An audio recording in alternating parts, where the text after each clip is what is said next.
LiberalViewer presents. So, welcome to the November 19th edition of LiberalViewer Sunday Live Clip Roundup. Thanks for joining me. I picked out the weekend's 13 best, most newsworthy clips, which would be a really educational, fair use media criticism and political analysis show for you all tonight.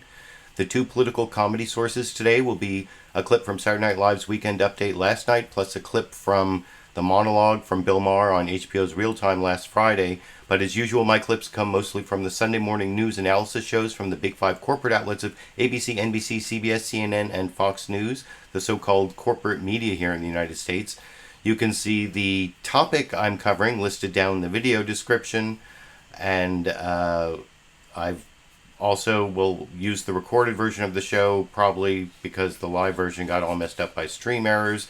But I've also put down in the video description my clip list of the 13 clips I'm using, if you want to try to read my notes and follow along on that. The big topic I'm covering is bipartisan bad boys, Alabama Senate candidate Roy Moore, Democratic Senator Al Franken, Donald Trump, and even former President Bill Clinton all got discussed on the Sunday morning news analysis shows. There was a little talk of taxes. There was a little bit talk of a few other issues, but the sexual harassment issue definitely took over the Sunday morning news analysis shows. And also a lot of there was coverage of both Al Franken, Roy Moore, and Donald Trump, and some Bill Clinton misbehavior on the political comedy sources I use. I'm going to start with the Saturday Night Live clip. This is from Weekend Update last night. Colin Jost, I think, makes some mild jokes about Al Franken, and then Michael Che compares Al Franken to some of the Republican problems, and then actually says more, I think, about Michael Che than either of the or any of the people accused, as I will discuss with you after we watch that 90-second clip together over here. Thursday is Thanksgiving, and there's so much to be thankful for this year, unless you're a human woman. Senator Al Franken is being accused of sexual misconduct on a 2006 USO tour by Leanne Tweeden, who posted this photo of Franken apparently groping her breasts while she was asleep. Now, I know this photo looks bad, but remember, it also is bad. And sure, this was taken before Franken ran for public office, but it was also taken after he was a sophomore in high school. It's pretty hard to be like, oh, come on, he didn't know any better. He was only 55. Tweeden also claiming that Franken forced her to kiss him as part of a rehearsal for a comedy sketch they were performing for the troops. Come on, man. Didn't the troops in Afghanistan have it hard enough without having to sit through sketch comedy? I mean, people can barely stay up to watch sketches after Weekend Update. And without even looking, you can bet that President Trump called out Al Franken and not Roy Moore, who's accused of way worse, by the way. But Franken is a liberal and Trump and Moore are conservatives. And in this country, everybody has to pick a side. Except for me, I think they're all bitches. I don't even know what side I would be on if I had to pick. I mean, maybe I'm liberal because I do live in a gay neighborhood. But then maybe I'm conservative because I never want to live in a black neighborhood again. Also, why are Republicans trying so hard to protect Roy Moore from this case? It's not like he wrote the remix to Ignition.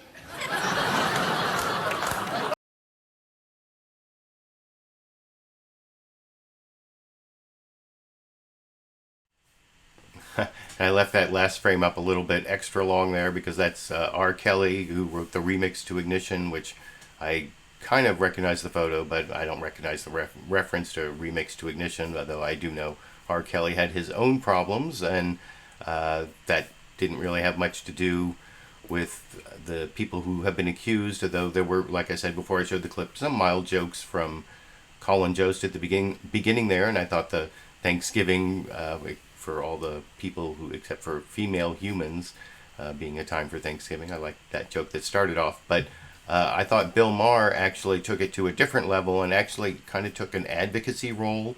I think he kind of took it on himself to defend Al Franken, at least not his behavior necessarily, but compared to some of the people he's been lumped together with, and he tried to make some gradations, and so I thought that was an interesting clip. And by the way, for the Sandy fans out there, Sandy did have to go to the vet today, but she is sleeping comfortably over there. But we were kind of up all night, which is why I'm a little tired, and Sandy's a little tired. But I will have a bonus Sandy clip for the Sandy fans later. I know for the live viewers, you may not be even seeing me right now because I'm having such stream errors. But if you're a Sandy fan out there, you can give me a thumbs up down below this video, or if you just like the video, even if you're not a Sandy fan. But like I said, here's Bill Maher's advocacy, trying to defend Al Franken somewhat compared to some of the other people who've been accused over in this clip. So, you know, Fox News has not really wanted to talk too much about the sexual harassment when it was Roy Moore or Donald Trump or everybody at Fox News. And then Al Franken came along yesterday, right? Very disturbing. I was so shaken, I called Bill Cosby to see if he had anything that could calm me down. I know Bill has stuff like that. But as I'm sure you know by now, when Al was on a USO tour in Iraq in 2006 with Leanne Tweeden, he released a picture where he's mock groping her while she's sleeping, not cool at all. And then he wrote a sketch where they were kissing as a pretext to actually force a kiss on her. This is what she says. So Al's a friend, but Al, I gotta tell you, if you write a comedy sketch where you, Al Franken, kiss a model and the next line of dialogue isn't "get off of me, creepy," it's not comedy, it's science fiction. So he did a bad thing. And the condemnation has been universal, which he deserves. What he doesn't deserve is to be lumped in with Roy Moore, or Kevin Spacey, or Harvey Weinstein.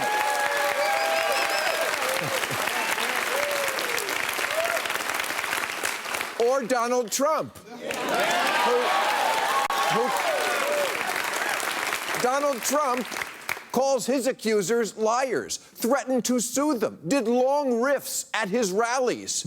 We would say that they were too ugly for him to assault. Plus, with Al Franken, we're talking about one incident. Trump has 16 accusers. Roy Moore has 9. Roy Moore spent more time chatting up young girls at the mall than Santa Claus. So how about another Me Too campaign where it's, I can tell two unlike things apart. Me too. I know the difference between a man who once acted like a dick and a man who is a dick. Me too.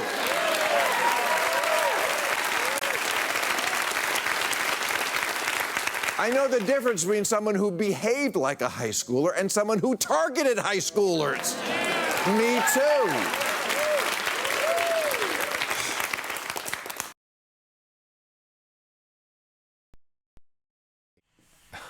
So I don't know what you think of Bill Maher's gradations of blame there, and how you can tell the difference between different things. I mean, I used to be a criminal defense attorney, so I'm very used to giving different gradations to conduct, you know, trying to figure out how one conduct is a little bit worse and deserves a little bit more punishment, and that's what the law is all about, I guess. But this is more the court of public opinion, and sometimes it's zero tolerance, but is it zero tolerance for the behavior, but gradations for the consequences? And those will be some of the issues you'll see dealt with by some of the guests and news summaries I'm going to show you. First, what I wanted to show you is a series of four of the big 5 corporate outlets. I'm not going to show CBS, but I'm going to show the other 4, all dealing with this to different degrees. All except for Fox News, I think, did a good job of looking at the way the issue has expanded beyond Roy Moore and Al Franken to Donald Trump and even Bill Clinton, as I was talking about earlier. And I think, as usual, one of the most comprehensive summaries came from, or I think the most comprehensive summary, and also the longest one, was NBC's Meet the Press, where Chuck Todd was off this week. They started off with like an all-female panel, and with Andrea Mitchell as the guest host, which I guess is kind of appropriate under the circumstances of this topic, and I will discuss that clip. This is a little over 4 minutes from NBC's Meet the Press this morning.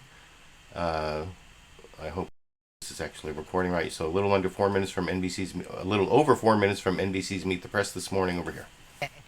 When the stories about Harvey Weinstein first broke last month, many thought the outrage over sexual misconduct would pass like a summer storm. Now it feels more like climate change, with 9 women coming forward with accusations against Alabama Republican Senate candidate Roy Moore. Republicans are trying to figure out whether to accept him, disown him, or if necessary, expel him. Then, just as Democrats were enjoying Republican hand-wringing over Moore, came the compelling accusation by a radio host and former model against one of their own, Senator Al Franken of Minnesota. And if that were not enough, the national revulsion towards this kind of behavior is forcing Republicans to again confront the fact that the president from their own party stands accused by more than a dozen women of sexual misconduct. And it was compelled Democrats to re-examine their unwavering support for Bill Clinton, especially how quickly they once dismissed charges against him as pure right-wing politics. Still, this week's accusations against Moore and Franken differed in degree and in their response. Yes, I have taken a stand in the past. I'll take a stand in the future, and I'll quit standing when they lay me in that box and put me in the ground. Roy Moore now facing accusations from 9 women, including molesting a 14-year-old, assaulting a 16-year-old, and unwanted sexual advances. He just grabbed my behind. I mean, forcefully grabbed it. I was terrified. He was also trying to pull my shirt off. I thought that he was going to rape me. Moore denies all of the claims, and defended by his wife, says he will stay in the race. Even after all the attacks against me, against my family, against the foundation, and now against my husband, he will not step down. A Fox News poll shows Moore now trailing Democrat Doug Jones by 8 points among likely voters, while Senate Republicans call on Moore to get out. I think he should step aside. President Trump is dodging questions. Should Roy Moore resign, Mr. President? Leaving responses to the White House staff. He said if the allegations are true, he should step aside. But Mr. Trump was quick to weigh in on new allegations against Democratic Senator Al Franken, tweeting, "The Al Frankenstein picture is really bad, speaks 1,000 words. Where do his hands go in pictures 2, 3, 4, 5, and 6 while she sleeps?" The picture is this one, of Franken in 2006, before he was in politics. Radio host Leanne Tweeden says he forcibly kissed her while rehearsing for a skit on tour with the USO. He stuck his tongue in my mouth so fast. Franken has apologized. Dear Leanne, I want to apologize to you personally. I don't know what was in my head when I took that picture, but that doesn't matter. There's no excuse, and I understand why you could feel violated by that photo. Many Democrats now calling for a Senate ethics investigation, which Franken agrees to. By condemning Franken, the president is also renewing a focus on allegations closer to home. More than a dozen women came forward during the campaign, accusing Mr. Trump of sexual misconduct, after this Access Hollywood tape surfaced a year ago. When you're a star, they let you do it. You can do anything. Whatever you want. Grab them by the... The White House is struggling to make a distinction. I think in one case specifically, Senator Franken has admitted wrongdoing and the president hasn't. Also getting new scrutiny, President Bill Clinton, who held a campaign reunion of his 1992 victory in Little Rock Saturday night, 2 days after Democratic Senator Kirsten Gillibrand, whom the Clintons helped elect, said he should have resigned in the 1990s following the Monica Lewinsky scandal. In a radio interview Friday, Hillary Clinton firing back. This was a painful time, not only in our marriage, but in our country, as I've written about. But it was investigated fully. It was addressed at the time. He was held accountable. And joining me now are two. So that's the NBC report, and I like the way especially NBC juxtaposed the claim from Sarah Huckabee Sanders that Al Franken had admitted his misconduct, but Donald Trump hadn't. And then they juxtaposed that with the Access Hollywood tape, which is basically Donald Trump admitting to a lot of the things that women have accused him of. And I'm actually going to show a clip a little later that summarizes some of the accusations from the women against Donald Trump. But like I said, I thought that NBC summary with Andrea Mitchell there did the best job of summarizing all the recent allegations from Harvey Weinstein to and Donald Trump and Al Franken and Roy Moore, and I thought that was a good context. Although I also thought this next clip from ABC's This Week with George Stephanopoulos put it into more historical context, especially for those people who are thinking this is, has never happened before and this is like a big watershed moment and everything's going to change. I think George Stephanopoulos may have thrown a little bit of cold water on that whole idea, and even though this is about half the length of the previous clip, I think it's also worth watching, and it's a historical context rather than the hashtag #MeToo recent phenomenon context, which I think is also worth watching over here. Good morning. The litany of allegations continued to grow this week as more and more women came forward charging powerful men with sexual misconduct. It has sparked a national conversation from Hollywood to Capitol Hill in corporate boardrooms and kitchen tables all across the country. The question now, will all this talk bring real change? And he just mashed his lips against my face, and he stuck his tongue in my mouth. Leanne Tweeden says that happened on a USO tour back in 2006, before Al Franken was a senator. Just the latest in a series of disturbing stories. I remember the lurch when I went to the desk and I said, Mr. Weinstein, is he on the patio? And they said, he's in his room. And I was like, ugh, you kidding me? I am a victim of sexual abuse. Like, it's really not an easy thing to let yourself believe that. In the wake of this wave, the promise of action. There is a renewed recognition, rightfully, of this problem and the need for change of culture that looks the other way because of who the offenders are. Whether it's Bill Cosby, Harvey Weinstein, Bill O'Reilly, Marc Halperin, Roger Ailes, Kevin Spacey, or one of our own, it's time to say no more. But we've heard that before. Look at this headline from 1975. My name is Anita F. Hill. In 1991, Time magazine touted America's watershed debate on sexual harassment. Judge Thomas and the woman who accuses him of sexual harassment, Professor Anita Hill, have both been called to testify before the Senate Judiciary Committee. 1995, Senator Bob Packwood resigned after charges of sexual misconduct. It's time for Senator Packwood to leave, and I think the sooner he leaves, the better it is for him, the better it is for the Senate. 1998, Bill Clinton impeached for lying about his sexual relationship with a young intern. Indeed, I did have a relationship with Ms. Lewinsky that was not appropriate. In fact, it was wrong. And just last year, Donald Trump confronted by more than a dozen women after he bragged about groping. And when you're a star, they let you do it. You can do anything. Whatever you want. Grab them by the you can do anything. So is this a watershed moment, or will it pass like so many before? Let's talk about that with our panel. So, like I said, that's the question. Is it a watershed moment, or will it pass like it did in, what they have, 1975, 1991, 1995, 1998, Bill Clinton, Clarence Thomas, Bob Packwood. It's not necessarily a new phenomenon, but this, they say, like, sometimes people who have mental illness, they never get over their problem, but it's like you can either go in a downward spiral where you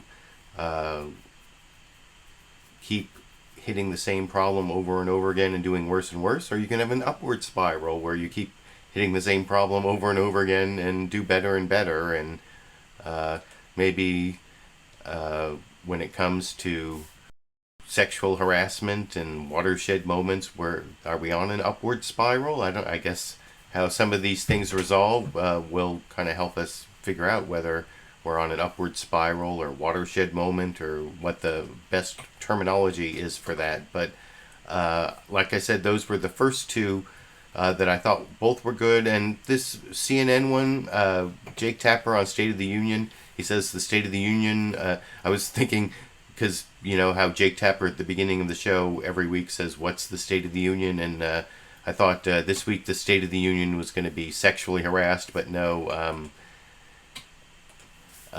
Turns out the State of the Union this week is reckoning, which is that we're now reckoning with sexual harassment. And there is a short summary. This is less than a minute, but I think most of the facts you saw in the two longer stories I just showed are also in the CNN report, which I will discuss with you after we watch it together here. Hello, I'm Jake Tapper in Washington, where the state of our union is reckoning. This morning, a scathing new editorial from Alabama's largest news network and the state's top 3 newspapers is calling on Alabama voters to support Democratic Senate candidate Doug Jones over Republican Roy Moore, saying the election is a, quote, turning point for women in Alabama. They write, quote, the seriousness of these incidents, including one involving a 14-year-old child, cannot be overstated.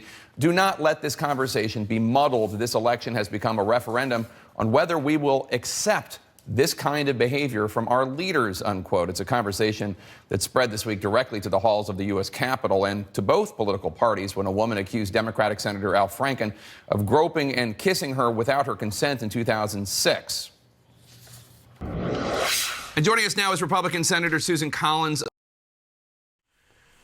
So in that CNN introduction there, they didn't mention Donald Trump, but they did in the pre-introduction, I guess you would call it, where they summarize what's going to come up on the show, which was not the case over on Fox News Sunday, although I'm not going to show their pre-introduction, but I am going to show how they started the show. And the only mention, they did do the same Roy Moore versus Al Franken thing, but I think they emphasized Al Franken, and the only mention they have of Donald Trump's misdeeds, they conveniently have coming out of Hillary Clinton's mouth, which I think for Fox News viewers makes it as incredible as possible, which I will discuss with you after we watch the Fox News summary. That's it's about the same length as the ABC summary, about a little under 2.5 minutes over here.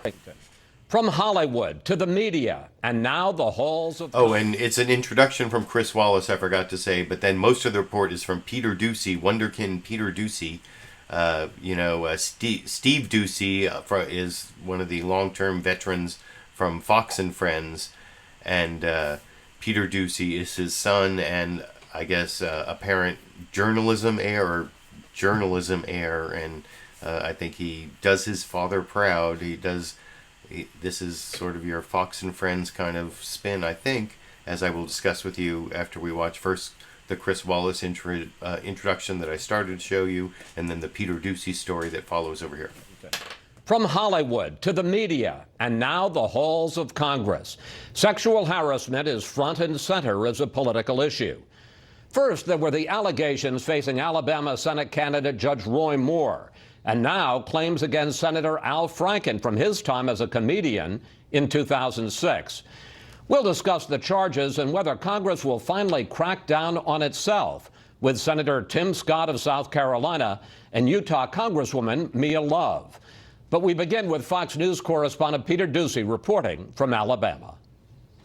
There are already legislative aftershocks shaking Senator Al Franken, whose immediate apology for sexual misconduct was not enough for a rape victim who was working with Franken to help future assault victims.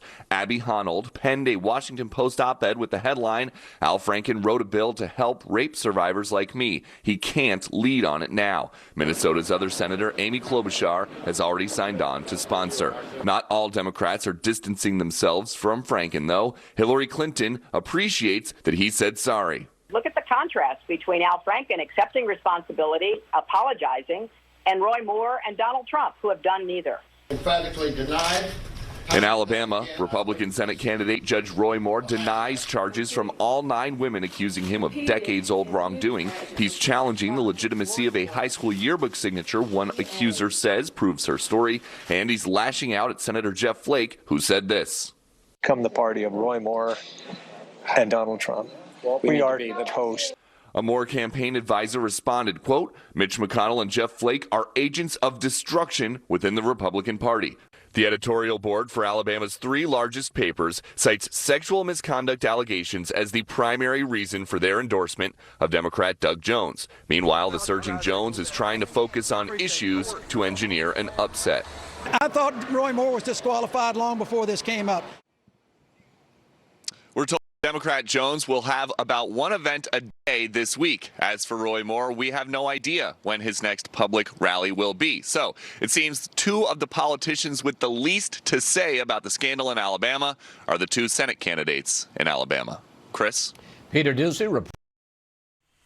So that was Peter Doocy. Like I said, I think that you notice not only did they have the Donald Trump allegations come just out of Hillary Clinton's mouth, as I mentioned before, but I think they did kind of emphasize Al Franken over Roy Moore, and at least they started with it. I don't know which one is bigger news. That's you can tell me whether you think Peter Doocy did his father, Steve Doocy, proud in that report, and whether it was up at the level of Fox and Friends bias or not. I think that there's definitely bias in that last report. But I did want to show questioning that Chris Wallace did of Utah Republican Representative Mia Love, where he talked, I thought that his questioning, he did put Roy Moore and Al Franken together in the questioning, so that I thought it allowed Mia Love to kind of get out of a direct answer and talk about whether she believed the women and believed, the allegations. She kind of got away with sort of a vague general answer.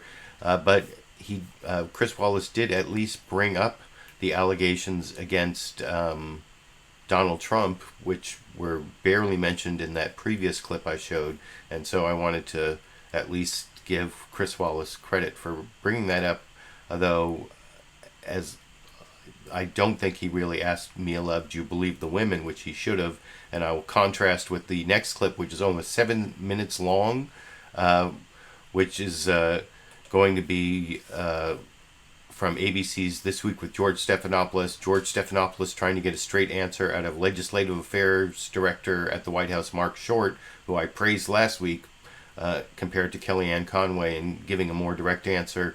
And he does not give a direct answer, but George Stephanopoulos in the next clip will do a much better job of trying to pin him down than Chris Wallace does with Representative Mia Love, as I will explain a little more after we watch this Fox News Sunday clip together over here. Let me ask you about two specific cases. Do you believe that Judge Roy Moore, the candidate in the special Senate election in Alabama, should step aside from that race to let a write-in candidate try to hold the seat for Republicans? And what do you think should happen to Senator Al Franken after the allegations against him this week? I'm calling them all on the carpet. I think that all of them should take responsibility for their behavior. This is, when you think about Al Franken, you think about Judge Moore, you think about all of these situations that are out there, they're all different, and they all deserve due process, and the people need to be able to have time to talk about it and process it. We certainly aren't going to be able to do that today in 7 minutes on a Sunday show, but I think it's important that we end up talking about it, getting comfortable, having uncomfortable conversations, and saying that this type of behavior is unacceptable. Well, let me ask you about one other person and whether or not he should be held accountable, and that is President Trump, who has had very little to say about the Judge Roy Moore case, but when it comes to Al Franken and that picture, he weighed in on that, the picture of Franken appearing to grope his accuser. The president sent out this tweet: the Al Frankenstein picture is really bad, speaks 1,000 words. Where do his hands go in pictures 2, 3, 4, 5, and 6 while she sleeps? On the other hand, when reporters noted that President Trump faces his own allegations from a bunch of women about him allegedly groping them, here's what a spokeswoman said. I think in one case specifically, Senator Franken has admitted wrongdoing and the president hasn't. I think that's a very clear distinction. Congresswoman, does that satisfy you, the fact that President Trump has denied the allegations? Well, again, all of these situations are completely different. I think people need to take responsibility for their actions, not just in the future, but also in the past. And we can't, it's absolutely, I'm not qualified, nor is it appropriate for us to process, prosecute, judge, and sentence in the 7 minutes that we have here. But I think it is important that we all speak out and we prevent these things from happening. This is about looking towards the future and making sure that women are empowered empowered and no longer victimized. That people, if they are experiencing situations in the office that makes them uncomfortable, that they feel empowered, that they can actually speak out and stop the behavior. Congresswoman Love, thank you. Thanks for your time. Thank you. Thank you. So, like I said, I don't think Chris Wallace actually did much to pin her down on whether she believed the women who made the allegations. At least he did bring up the Donald Trump allegations, so I give him credit for that. I pretty much gave my analysis before I showed the clip, and I also promised this next clip, which is George Stephanopoulos spending almost 7 minutes. That's right. It's actually, I think, 6 minutes and 53 seconds trying to get legislative affairs director at the White House to answer basic questions like, does Donald Trump still support Roy Moore? Does he believe the women? And you'll see about halfway through this clip, Marc Short says, you know, I've answered this question 3 times, when really he's like dodged the question 3 times. And last week I mentioned that I thought Marc Short did a better job than Kellyanne Conway in answering questions about Roy Moore. But the problem was his answer last week was, well, you know, Donald Trump's on this big trip right now and he's concentrating on other things, and he made a short statement, but when he gets back he'll look at the information and he'll give you know, a opinion at that point. But Donald Trump never gave his opinion on Roy Moore, just on Al Franken, and so his whole answer from last week has fallen apart. And now this week his answer is totally evasive, and he says he's answered the question 3 times, but really he dodged the question 3 times, and that's just like halfway through this clip that's 7 minutes long, but you have to watch the whole thing to really see how it keeps going around in circles and the whole evasive thing altogether, as I will discuss with you after we watch it together here. Person on my right, who unbeknownst to me at that time was Donald Trump. Oh, the one thing, other thing I wanted to point out, earlier I had promised you a clip in which they showed all the accusers of Donald Trump, which doesn't really come up at the beginning of the questioning here from George Stephanopoulos, but you have to understand that Marc Short is actually watching this introduction where several Donald Trump accusers are put together in, you'll see this introductory video, which I forgot to mention, and then all the evasion in. So I guess it's not 6 minutes 53 seconds worth of evasion, because there is this introductory video and explanation from George Stephanopoulos, but there's still quite a bit of at least 6 minutes worth of evasion from Marc Short in the clip that I don't know, maybe over-introduced at this point over here. Person on my right, who unbeknownst to me at that time was Donald Trump, put their hands up my skirt. He was like an octopus. It was like he had 6 arms. He was all over the place. If someone kind of grabs you, you want to hit him. And I did push him away. He then grabbed my shoulder and began kissing me again very aggressively and placed his hand on my breast. Some of the accusers President Trump has promised to sue. We're going to talk now to his point man on Capitol Hill, Marc Short. Marc, thank you for joining us this morning. I want to get actually to the immediate question now facing the president Republican Party right now. That, of course, is Alabama Senate candidate Roy Moore. The president has said that the allegations against Moore are disqualifying if true. 7 different women have now come forward with corroborating witnesses. Does the president believe them? George, thanks for having me. I think the president's been clear on this. When the allegations broke, he was halfway around the globe, 6,000 miles away, and quickly issued a statement that said that if these allegations are true, it would be disqualifying.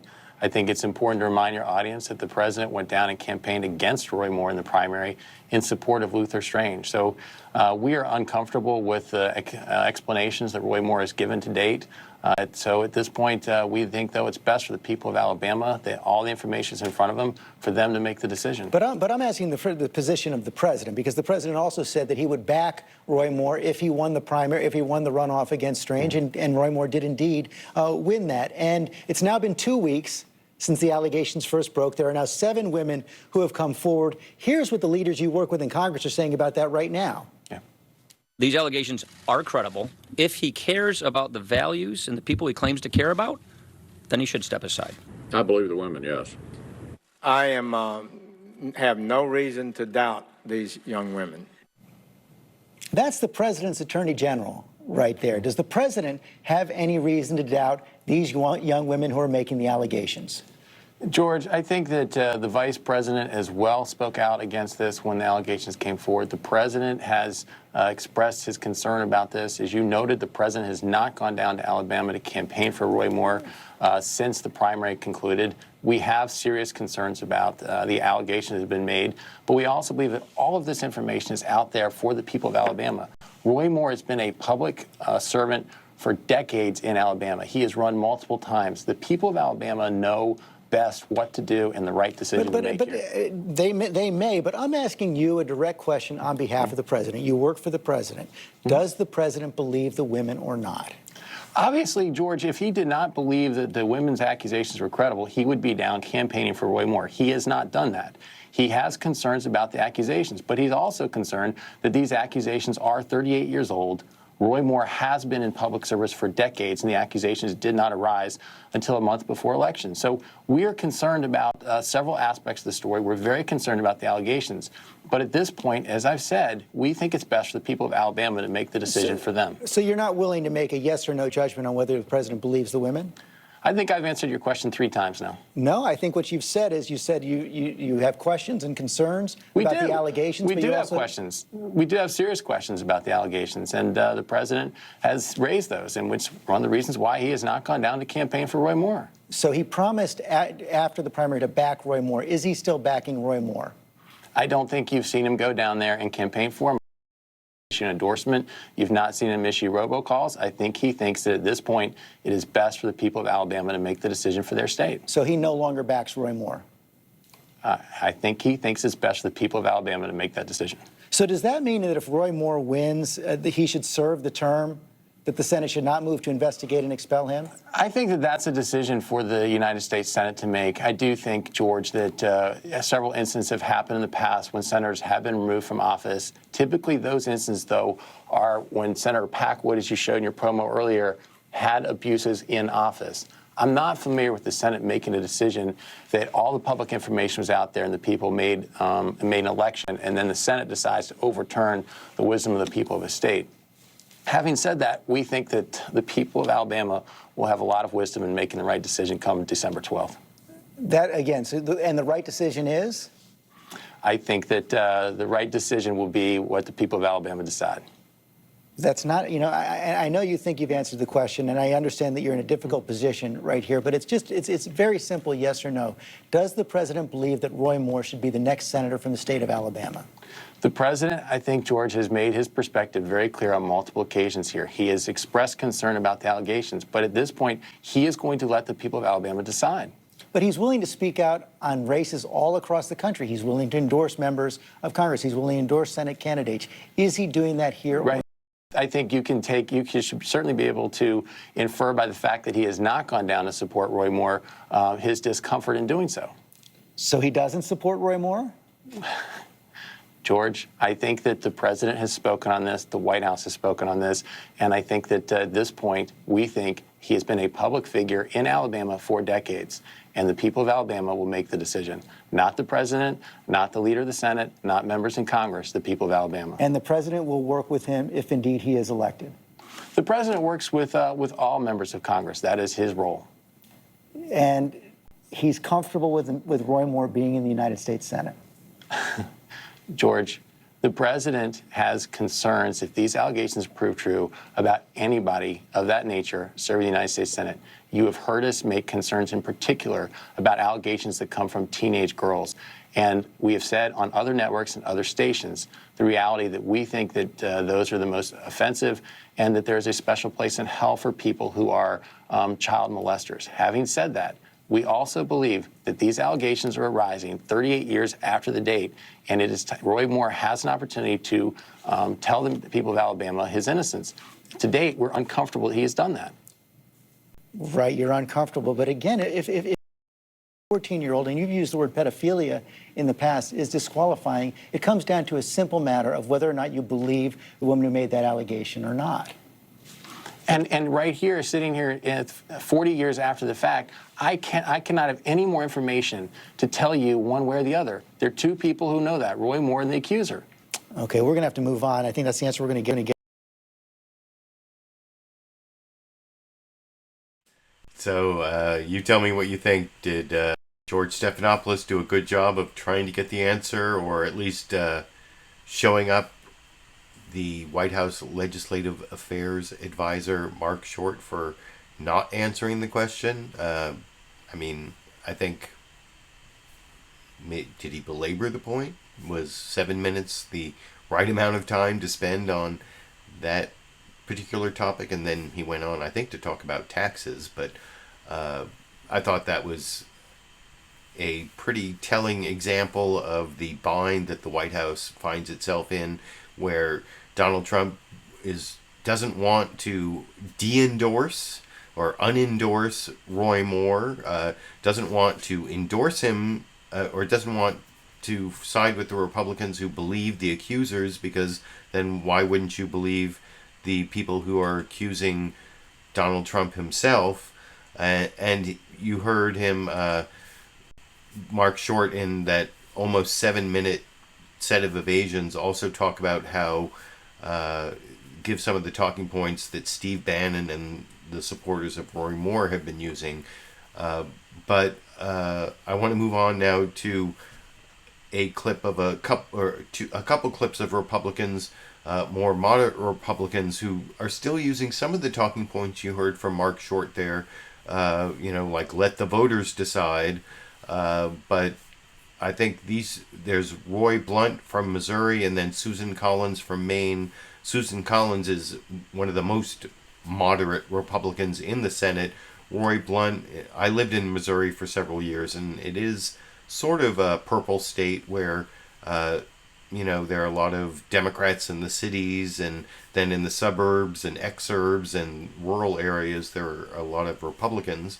And so that's what I guess makes it purple. And I'm going to start with, this is Andrea Mitchell over on NBC's Meet the Press, talking to Roy Blunt, the Republican senator from Missouri, the purple state I was talking about. And you'll see he uses some of the talking points you heard from Marc Short, and he tries to, have, I think, the best of both worlds. Or, well, you can tell me whether he's answering or dodging Andrea Mitchell's questions. This is about 3.5 minutes long, and I'll talk about it with you after we watch together over here. And as we mentioned, Roy Moore is digging in, refusing calls from fellow Republicans that he back down and get out of the race. Moore campaign strategist Dean Young spoke out this week on why his candidate is keeping his campaign going. What's happening is we're watching a coup attempt by the people of Washington, D.C., the elitist, Mitch McConnell, Lindsey Graham, and all that type. They're trying to stop an election of the people of Alabama before it even happens, because they've already been beaten badly after they spent $31 million trying to beat Judge Moore. And joining me now is the Republican senator from Missouri, Roy Blunt. Senator, great to see you. Thank you very much. So, Roy Moore is accusing Mitch McConnell and the rest of the Senate establishment Republicans of trying to drive him out of office. Is he correct? Well, I don't know if he's correct or not, but we're at a point now where really Alabama voters are going to make that decision. And in the Senate, no matter who gets elected from Alabama or what happens with anybody else, we need to be sure that we've got an environment where people want to come and be part of that, where women are comfortable being part of that. My chief of staff's a woman, my legislative director's a woman, my press person is a woman. We wouldn't want to have an environment where you couldn't have the best people come, and so we put together a working group. Senator Klobuchar and Senator Cortez Masto and Senator Capito and I, Senator Shelby joined us. We've proposed changing our rules so there's mandatory orientation toward these things that shouldn't happen, so people know what is perceived to be inappropriate, and also to change the law. Going back to the 1980s, where it may have seemed reasonable at the time. But in the current law, if you report harassment, you're the one that has to go into 20 hours of counseling before you can decide whether you were really harassed or not. That's just totally inappropriate. Now, politically, are Republicans better off if Roy Moore wins or if he loses? If he loses the seat, or whether he wins and Democrats think they have an issue going forward? Well, you know, I said that I thought the story, the women's story, was more credible than his response, that Alabama voters deserved a better choice. But they're going to have to make that decision. They know Roy Moore a whole lot better than I do. I've met him once. They've watched him in a pretty controversial career for 20 years, and we'll just have to see what they do. You say that the women's stories were credible. What about the women, more than a dozen, who came out during the 2016 campaign against President Trump? Were they credible? Well, whatever they had to say, people heard that, and they elected President Trump, the President of the United States. So at some point, I think you have to let the voters have a say here. Now, with Al Franken, Republicans are seizing on that. The president has been silent on Roy Moore since he came back from his trip in Asia, yet he seized on Al Franken's misconduct, acknowledged misconduct. Franken immediately apologized and welcomes an ethics investigation, not to excuse what he did. But the fact that the president is so quick to jump on Al Franken, but is still silent on Roy Moore of his own party. Well, you know, I think Congresswoman Dingell just said, you're innocent until proven guilty unless you say you did it. And Al Franken, of course, has said, I did this. He said, I'm sorry for it, but he's also said he did it. And I think the president understands you can be accused of lots of things in politics, and we'll see what voters decide. I wanted to briefly ask you about your own colleague.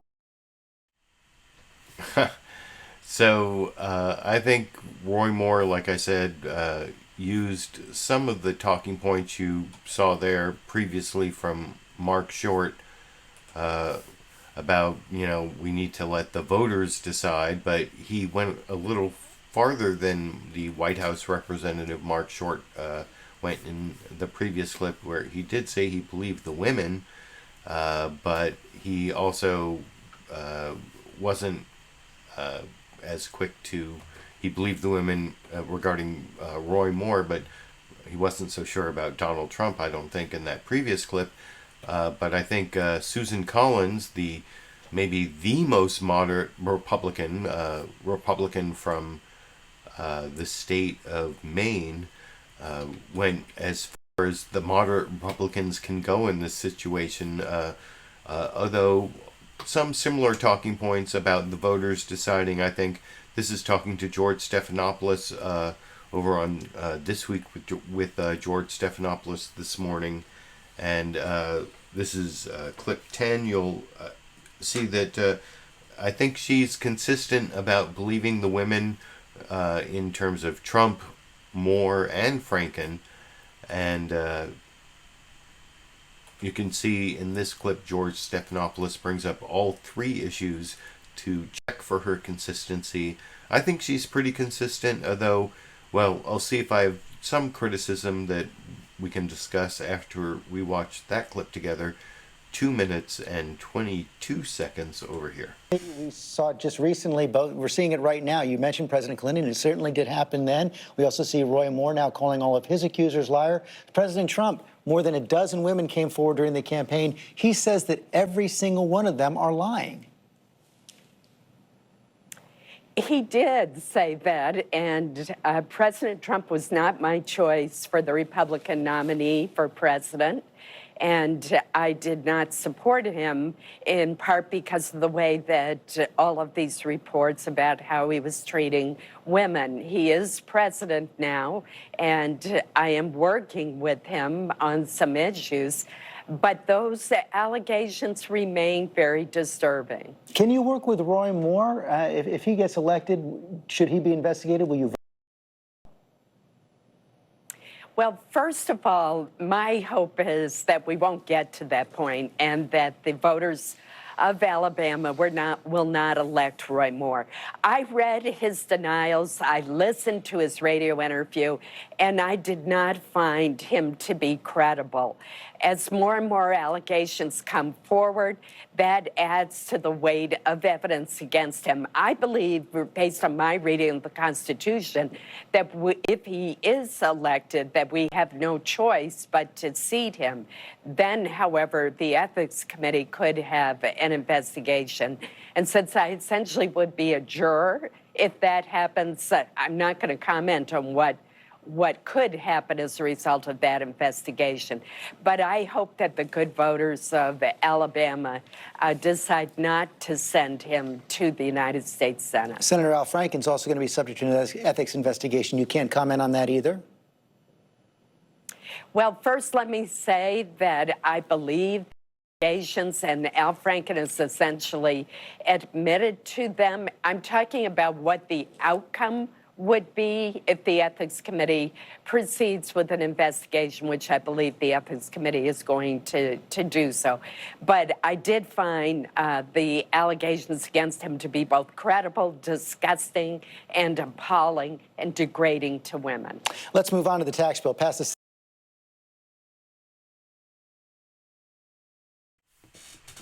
So, like I said, I'm not going to cover the tax bill or taxes, although that was covered on several of the shows. But I think Susan Collins there did the most moderate Republican job of criticizing sexual harassment by Republicans and, of course, by Al Franken, the Democrat there.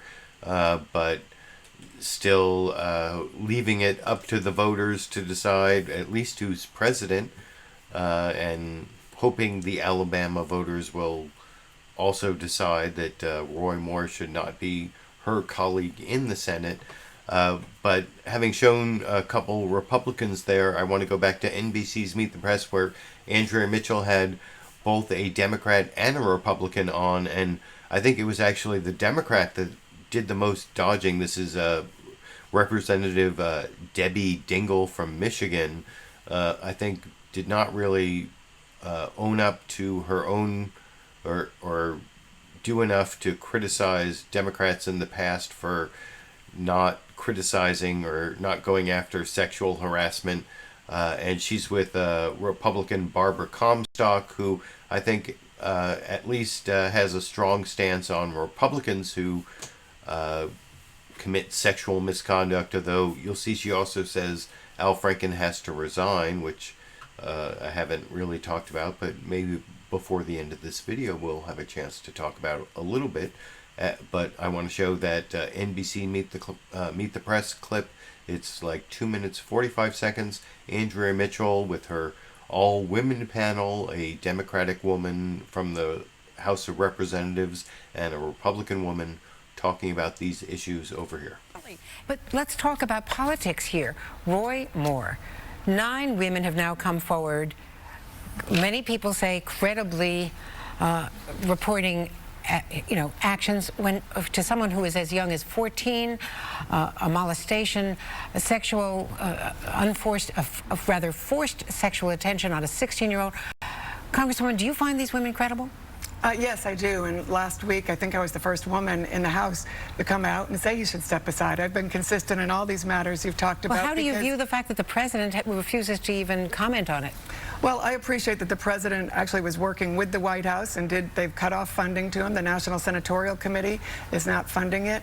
So, you've seen people across the board, Ted Cruz, Mike Lee, withdraw their support, say he should step aside. I still hope he will do that and do the right thing. Roy Moore was tweeting, saying... That matter, Al Franken can go hit the door with him. In fact, Roy Moore was tweeting, Al Franken admits guilt after photographic evidence of his abuse surfaces. Mitch, let's investigate, Mitch McConnell. In Alabama, according to his tweet, 0 evidence, allegations 100% rejected. Mitch, Moore must quit immediately or be expelled. Is there a double standard here? No, I don't think that there's a double standard. I think we've got to be very careful. Now, I'm going to say this, that everybody's entitled to be innocent until proven guilty. But when people come forward, there's a large group of people. Al Franken's going to the Ethics Committee. Let's see where that goes. Are there more stories? We can't defend any of this. These gotcha questions, there is despicable, ugly behavior across the country. And men and women together, you know, here we are, a women's panel. This isn't going to get fixed. Men have wives, sisters, daughters, friends, families. We got to fix this together and change the culture. And by the way, it's been going on for too long. It's not just these men. There are 1,000 names out there. Many of them are dead now. Let's fix the problem. Is Democrat let's get the focus back on the women too? But is Democratic Senator Kirsten Gillibrand wrong when she says that Bill Clinton should have resigned back during the Lewinsky scandal? Debbie Dingell? I have 1,000 thoughts on all this. And by the way, the names we're talking about now, you and I both know these stories go back forever. I want to go forward because I don't want to make sensational news. Do you beat your wife? I think it's despicable. I was the Songus delegate, but I think that we've got to focus on what the future is. Doing gotcha questions to people like us isn't going to solve the problem, and we got to start moving forward. Well, and I think one of the things that we've talked about too is having these workplace surveys, really understanding the problem, and I think. So I think Debbie Dingell did some dodging there. Debbie Dingell did some dodging. And that whole thing, she also said, gotcha questions like, are you beating your wife? No, it's, have you stopped beating your wife? That's the gotcha question. Are you beating your wife? That should be an easy question. And she, you know, her response to not having criticized Bill Clinton enough was she was a Songus delegate. I don't know. That's a pretty obscure defense. Maybe it's a valid defense, but that's pretty obscure, and I don't know, you have to be my age and remember the 1992 Democratic presidential primary to understand why being a Songus delegate is somehow a defense. But I didn't vote for Bill Clinton in the 1992 primaries either. I believe I voted for Jesse Jackson, if I recall, but is that some sort of defense against being not critical enough of Bill Clinton and the Monica Lewinsky scandal? I don't know. You can let me know what you think down in the comments section. And I have 2 more clips left. The first one is from Jake Tapper talking to Senator Bernie Sanders on CNN's State of the Union. This is Bernie Sanders talking about this very issue, and Senator Kirsten Gillibrand from New York, who is kind of a Clinton protege, Hillary Clinton protege, took Hillary Clinton's seat in New York, I'm pretty sure, getting criticized for recently saying that, you know, looking back on Bill Clinton, he should have resigned over the Lewinsky scandal. And Bernie Sanders, I think, actually does some dodging of his own by saying, you know, we need to look forward. And he also uses this as up to the people of Minnesota to judge Al Franken dodge that you saw from the Republicans. So for those of you out there who say that Bernie Sanders doesn't dodge questions, I think you will see a little bit of dodging from Bernie Sanders talking to Jake Tapper in the 2-minute clip, or a little under 2-minute clip, which I will discuss with you after we watch it together over here. Allegations against your fellow progressive Senator Al Franken, Democrat of Minnesota, saying that you, quote, agree with the calls for an ethics committee investigation into this deeply troubling incident. I have a question about this new environment that we're in. A lot of people are re-examining past allegations against folks like Supreme Court Justice Clarence Thomas or President Bill Clinton. Your colleague, Democratic Senator Kirsten Gillibrand, said this week that Bill Clinton should have resigned after it came out that he had an inappropriate sexual relationship with a White House intern. Do you agree with Senator Gillibrand? Look, I don't think that at this moment our goal is to look back 20 years or 30 years. Our goal is to go forward. And our goal is to understand that we have a real crisis in this country today within the political world, within the corporate world, within the media world, where women are being harassed every single day. And our job is to change that culture. But it's not only harassment on the job. Right now, we're seeing a situation in Washington and in states all over this country, a major effort to take away a woman's right to control her own body, major struggles to take away women's reproductive rights. We women are making 80 cents on the dollar compared to men. The world has changed, and we have not caught up with that. And obviously, what has got to happen is women have got to be treated as equal citizens, have to be comfortable at work, and have to be first-class citizens in this country, which is now not the case. Do you think that Al Franken should resign? I think that's a decision for Al Franken and the people of the state of Minnesota. My understanding is that Al is a very popular senator. People in Minnesota think that he is doing a good job, and his political future will rest with the people of Minnesota. Thank you so much, Senator Sanders. Always nice to have you on the show. Appreciate it.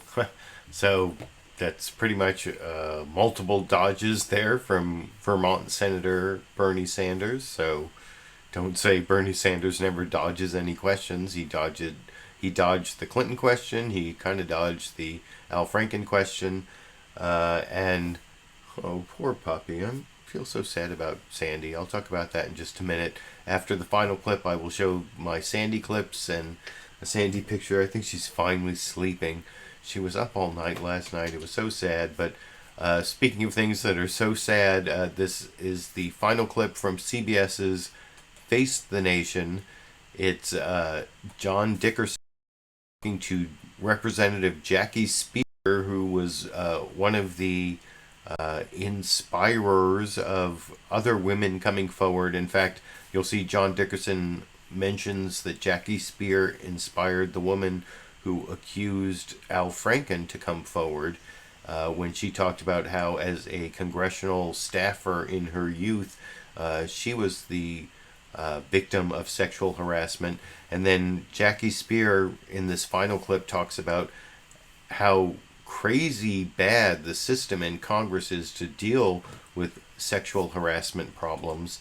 And I will talk about that clip, this final clip, except for the bonus Sandy clip at the end. I will talk about this final clip with you after we watch it together over here. Over sexual harassment moved into the halls of Congress after California Democratic Congresswoman Jackie Speier went public with her own experience of unwanted sexual advances as a young Capitol Hill staffer. Speier's revelation actually inspired Leanne Tweeden to come forward with her allegations against Senator Franken. This week, Congresswoman Speier introduced legislation in the House aimed at fighting sexual harassment in Congress. And she joins us this morning from Palm Springs, California. Congresswoman, I want to start with something you wrote. You said that it's clear the good old boys club mentality of Capitol Hill still persists after all these years. It is perhaps the worst I've seen in 30 years of working on these issues. The old boys club was pretty bad. You're saying it's worse now? Well, I think it's worse in part because we have a system in place that allows for the harasser to go unchecked, doesn't pay for the settlement himself, and is never identified. So the Office of Compliance, to which a victim must apply or complain, is a place that has really been an enabler of sexual harassment for these many years because of the way it's constructed. As Congress and the larger culture tries to figure out what the standard is for treating accusers who come forward, something better than what has been, where they've been blocked, but also something that doesn't allow false accusations, how does that standard get determined in your mind? Well, first of all, we have to make sure that a complaint is taken seriously and that the person who is the victim is not somehow tortured or intimidated into not filing the complaint. That's what it is right now in Congress. There's a 1-month period where you're counseled. There's another month where you go through mandatory mediation and you have to sign a non-disclosure agreement at the front end. And then you have to have a month of cooling off period. I mean, that is truly ridiculous. It's important for us to remember, too, John, that over 90% of those who have been sexually harassed or sexually assaulted are telling the truth. So all these victims who have come forward with Roy Moore or with the president or with Al Franken, all of them, I think, have to be, we expect to believe them because for the most part they are telling the truth. There is no gain for them to come forward. There's lots of downsides, frankly. What's your view about evaluating the situation? You mentioned the president. So Jackie Speier goes on there talking to John Dickerson to say that she thinks Donald Trump might not be elected today if he ran because of the raising of the consciousness in the United States about sexual harassment. And I don't know if that's true or not, and I think there may actually be some backlash coming that, it's always like 2 steps forward, 1 step back. If you're lucky, it's 2 steps forward, 1 step back. And you heard from Jackie Speier in that last clip some of the horrendous hurdles they put in Congress for women to come forward and report on sexual harassment. And so anyway, that's the final clip I'm going to show for the broadcast tonight on the news clips, although I did promise a bonus Sandy clip, and I even have a picture of Sandy. And I apologize to the live viewers. There were all these stream errors before I even started. It might be YouTube's problem. It could actually be Xfinity, Comcast. I never know who to blame in this situation. I pay extra for extra high-speed internet just so to make sure I have the extra upload capacity to do this. But I think Sunday nights is also a very high volume usage time for Xfinity, Comcast. So I don't know who to blame, but I guess I could blame the puppy. I could blame Sandy. I saw some of you in the comment section were blaming the puppy Sandy, but it's not really her fault. Oh, she's waking up over there. Up all night. She kept us up all night. She was whining and crying. She has this neck problem. So we took her to the vet. She got a prednisone shot, which is a steroid. So hopefully there won't be any Sandy roid rage, but it's not for that. It's just a anti-inflammatory, and we have some pills to give her. So she has problems lying down because of her neck, but you can see over in this clip she did actually lie down and get ready for the beginning of the show, and that will be the final clip I show you, though I'll also show you a still image I took of her really sleeping a little more soundly. But here's the Sandy clip over here.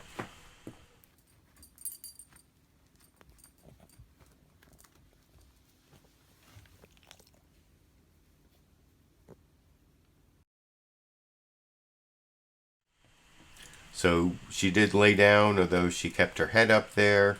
And then she did actually sleep for some of the show. She put her head down, even though she has this terrible neck problem.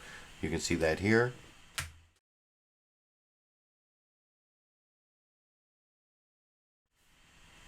Although I guess talking about her, I've now woken her up a little. But anyway, that's the Sandy update. Anyway, I'm sorry to the live viewers that this was pretty much unwatchable as a live show. Hopefully the recorded version will have recorded so that I can upload it and it will be something you can watch as a recorded show.